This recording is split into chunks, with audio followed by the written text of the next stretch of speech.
1, 2, 3, 4, and then the little puppies. You can take this.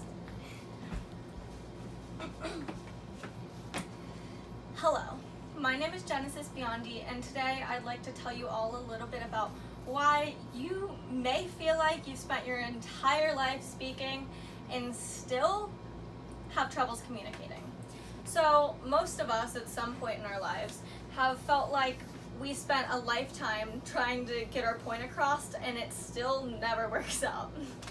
If this has ever happened to you, or even if it hasn't, I'd like to explain to you all a little bit today about why it's even possible to find yourself in this position, and I'd also like to talk with you all a little bit about how the 4 main communication styles connect with indirect communication styles, the differences between indirect and direct communication styles, and ultimately how all of our communication styles impact our lives. So communication is a familiar and valuable asset in most individuals' lives. But what is communication? What goes on in the background, and how does this affect our lives? Why do we care about it? So let's start with communication styles. What are they? And so basically, our communication styles are basically what allows us to understand each other as individuals. So why is this important? Well, this is important because 2 people could literally be saying the same thing, but because of the difficulty in understanding each other's communication styles, conflict is found in both personal and professional relationships. This is why we need to know about it. So now that you may be more informed about communication and communication styles, let's break down communication styles more. What is this besides the way that we all talk to each other, understand each other? Well, communication styles were first said to be identified about 2,000 years ago, and this is stated by an article from Deanne DeMarco, and she says that this was found about 2,000 years ago. Furthermore, more recently, a Harvard-trained psychologist outlined the 4 main communication styles as dominance, influence, steadiness, and consciousness. So I'd like to break these all down for you a little more right now and explain what the weaknesses are, what the strengths are, and why they're even important. So if you direct your eyes to the laptop down here, I'd like to tell you about dominant style. So these are the types of people that are direct, they know what they want, they're independent, and these types of people, they are great workers, but also sometimes because they're born leaders, they can often come across as rude or bossy.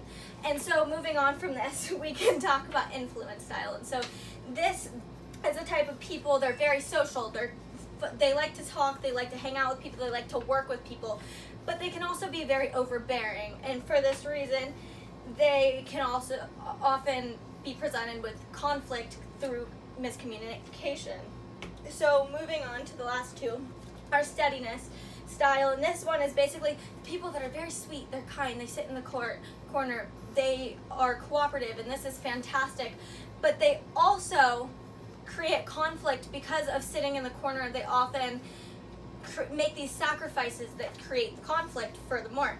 So now moving on to the final style is consciousness style, and these are the people that are very cautious, they're very organized, but they're also perfectionists. And the reason why in this case that's a bad thing is because people who are perfectionists like this hold themselves to a very high standard, and when they hold themselves to this standard, they hold others to this standard, and that causes miscommunication and overall conflict.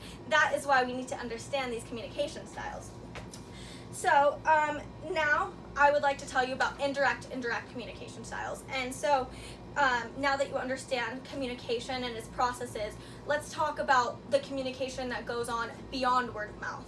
So if you direct your eyes to the screen once again, let's talk about indirect communication styles. So in an article by Suzanne Gaddis, it states that communication styles are literally the type of style that are typically unauthoritative. And the reason why this is important is because that's great. These are the nice, kind type of conversation style, but also sometimes this causes miscommunication when it's not straightforward, when communicating is not clear, it's just simply nice and subtle. And so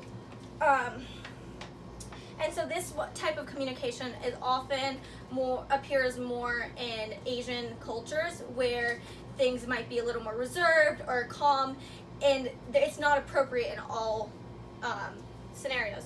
Moving on now to direct communication, this is the exact opposite of indirect communication styles. It's often really great in the workplace, as it's straightforward. People work good in emergencies. They work good, just individually getting work done, but ultimately it can be directed as disrespectful when the communicating is so straightforward. Now at this time, I would like to take any questions that anyone may have resulting to this or anything in general. What type of communicator would you say your mother is? Well, I mean... What kind of communication style do you think she has? Maybe, I think she's direct. I think she knows what she wants and she does it, and she can come off as bossy sometimes because of it. But ultimately, it's hard work, it gets things done. That's how that works. Does anybody else have any questions? All right, you go. Can you be two styles at one time? So scientifically, because of the way that these are all developed, I'm not going to say specifically because I haven't specifically studied that part as much, but I would assume, based on the research that I do have, that typically you can be a mixture of things, because these are very kind of one-sided explanations, right? They're just drawn in the box, that's what things are. So I would imagine that it would be possible, yes. If you have any further questions, we can follow up later. Yeah, you? Yes. Well, it's actually kind of along those lines. Do you think that people's communication styles vary depending on the environment that they're in, or the situation that they're in?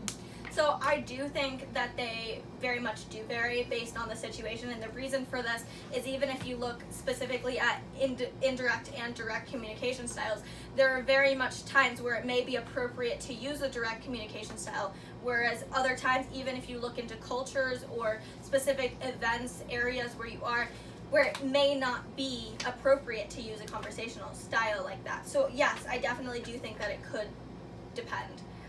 Yes, you had a question. Which one of the 4 communication styles is the most common? So I am not at liberty to say specifically, because I do not have statistics on that, but I would imagine, based on the information that I do have, that if you look back towards, I would assume it would be dominance and steadiness style, just because dominance is the very straightforward, kind of almost falling into the direct communication style, whereas people do, people are hard workers, they're independent, they want to get things done, and they can be miscommunicated due to that, whereas the steadiness style is those people that are more reserved, but they still are cooperative, they get things done. So yeah, definitely I would probably assume that those would be the most likely, but like I told her, even so, you might be mixing them. They might be more common depending on the scenario. So I would say that all depends. Yes. Do you think more conflict arises from people communicating with a similar communication style, or if they have a dissimilar communication style? For instance, if I'm dominant and you are an influence style, are we going to have more conflict because of that, or not necessarily? Yeah, so based off of all the information that I do have, that is my understanding, that depending on the way that you communicate, it can be easier or harder to understand each other. So, you might have a dominant person and a steadiness person, like I was telling him about those two. you might have somebody like that, and you know, two people could be saying the exact same thing, but oftentimes because of the different communication styles, it can be less or more difficult to understand them, and that can often create conflict. So, moving on at this time, today I've given you all information about communication styles, the 4 main communication styles, indirect and direct communication styles, and how these all impact our lives as individuals. So, as I leave you all today, I'd like to ask you to think back on this presentation. Do you think that you fall in any of the DISC 4 main communication styles? And if you do, are you indirect or direct communicator? Are you the type of communicator that you want to be? And ultimately, how does communication rule your life? Thank you.